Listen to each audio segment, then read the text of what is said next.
सल्लल्लाहु अला हबीबिही मुहम्मदिन व आलिहि व बारिक वसल्लम सल्लल्लाहु अला हबीबिही मुहम्मदिन व आलिहि व बारिक वसल्लम सल्लल्लाहु अला हबीबिही मुहम्मदिन व आलिहि व बारिक वसल्लम।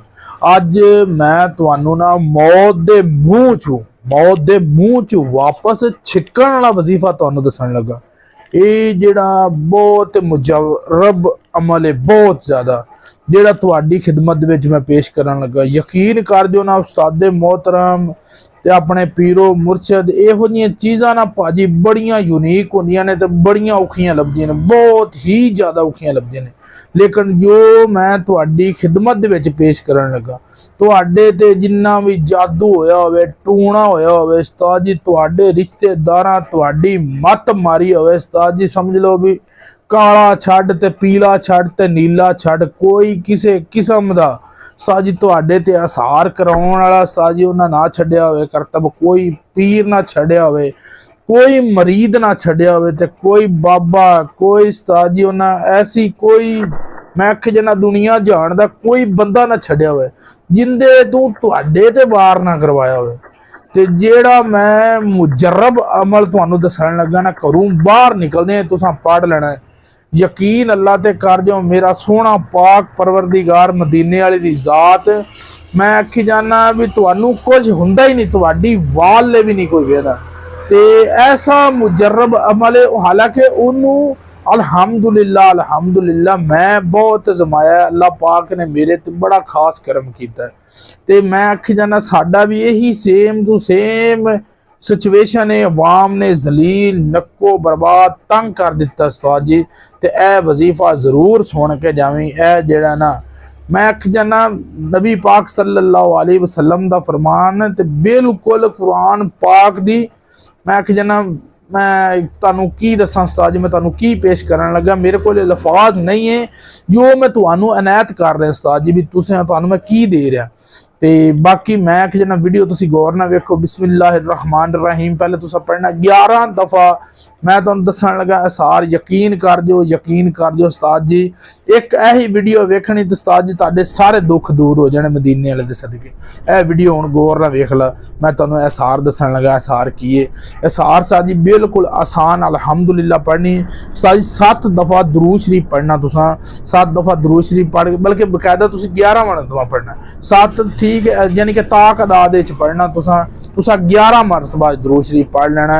11 मरतबा दुरूद शरीफ पढ़न तो बाद उस्ताद जी कुल हु अल्लाहु अहद अल्लाहु समद लम यलिद व लम यूलद व लम यकुल लहू कुफुवन अहद, पहली सूरत कुल हु अल्लाह उस्ताद जी तुसा 3 दफ़ा पढ़नी।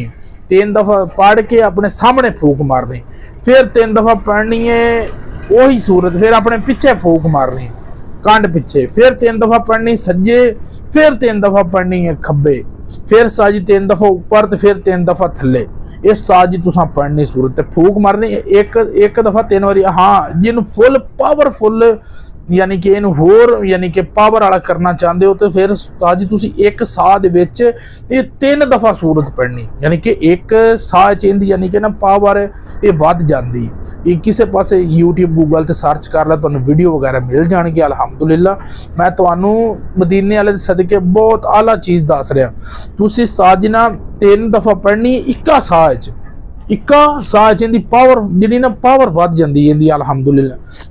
इक्का साह 3 दफ़ा पढ़नी सज्जे, इक्को साह च पढ़नी 3 दफ़ा ही सज्जे, फिर फूक मार, फिर साह लेना, फिर 3 दफ़ा खब्बे, फिर साह लेना, फिर 3 दफ़ा, यानी कि पढ़ देना रूटीन वाई। 11 मरतबा दुरूद शरीफ भी माशाअल्लाह इक्को साह विच ठीक है। अगर तुहाडे कोल इन्नी पावर ना होवे, सांस हर बंदे दा बिल्ट नहीं हुंदा उस हिसाब नाल, जे ना होवे तो कोई मसला नहीं। नहीं तर जे जिस बंदे दे कोल है इन्हां चीज़ां नूं, जिहड़े चिल्ले वगैरह समझदे ने, इन्हां चीज़ां नूं तवीज़ धागे नूं समझदे ना, वो यकीन करो इन्हां चीज़ां नूं समझदे ने भी ये की पावर। नहीं तो गूगल कर लेना, सर्च कर लेना, तुहानू आइडिया हो जाएगा मैं तुहानू की दस रहा। उस्ताद जी ये बहुत मुजरब अमल है उस्ताद जी, इहनूं तुसीं फूक मार लेनी है तो उस्ताद जी एक दफ़ा सामने फूक मार, यानी कि सारे पासे मार के उत्ते हेठा थल्ले इधर सामने मार के फिर तुसीं सामने फूक मार लेनी।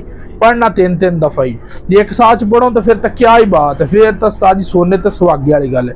फिर उस्ताद जी तुसीं बिस्मिल्लाहिर्रहमानिर्रहीम पढ़ के जाना, जिधर मर्जी जाओ अल्हम्दुलिल्लाह। मैं आखी जाना उस्ताद जी दुआवां च याद रखोगे तुसी भी उस्ताद जी तुसां की दे दिता। तो ये बहुत ही मुजरब अमल है, बहुत ही मुजरब अमल है।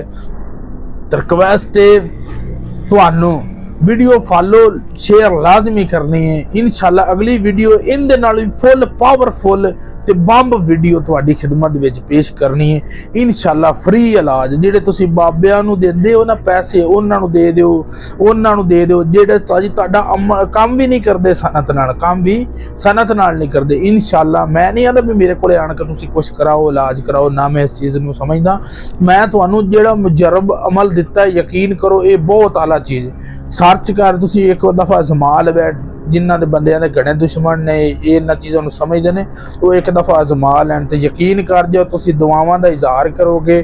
कमेंट च लाजमी अपनी कीमती राय दा बाबा जी ना तुसीं इज़हार करना है ते वीडियो नूं फॉलो ते शेयर लाजमी करना है। ये तुहाडे अगे रिक्वेस्ट है साडी। ते जेड़े बंदे ये भी इहदे तो फायदा चक लैण, जिंदगी 4 दिनां दी मर जाना है, लेकिन जेड़ा बंदा भी इहदे तो फायदा चक लवे साडे वास्ते सारे तो वड्डी ते कीमती गल है। ते रिक्वेस्ट है वीडियो नूं लाजमी शेयर ते फॉलो कर देना। ते मिलदे हैं अगली नैक्सट वीडियो दे विच। अस्सलाम।